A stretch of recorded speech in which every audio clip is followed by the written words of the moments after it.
Isa ka bang One Piece fan? Tara, samahan mo kong mag-unbox.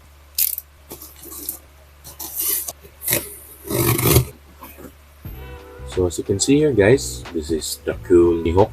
Is one of the 7 warlords of the sea, or known as yung Shichibukai sa One Piece. It has been long overdue para sa akin na mayroong addition yung mga Shichibukai. Marami akong comments nakita na sana daw iniba yung mata ni Mihawk, kung ano yung shape talaga, yung sinasabi nilang hawk eyes, na yun daw yung ginawa. For me, my take is that this is panghupak guys. So yung mga mata nila merong signature na shape.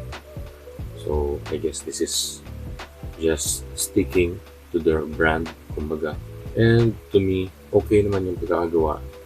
And maganda yung mold niya, maganda yung costume and everything. So this is the full meter.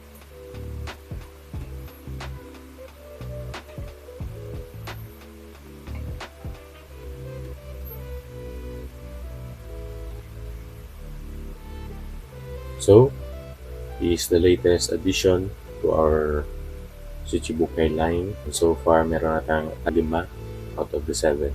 Dalawa na lang yung kulang natin, which is si Kuma and si Moria. Yung original talaga na Shichibukai, hindi yung nasaling na silo. We have to wait dun sa dalawa. And I have a feeling guys, either one of them or both of them are going to be parang convention exclusives. Just hope na sana hindi lang, or at least we could have our hands on those na hindi siya masyadong mahal, just like sa Brook na convention exclusive.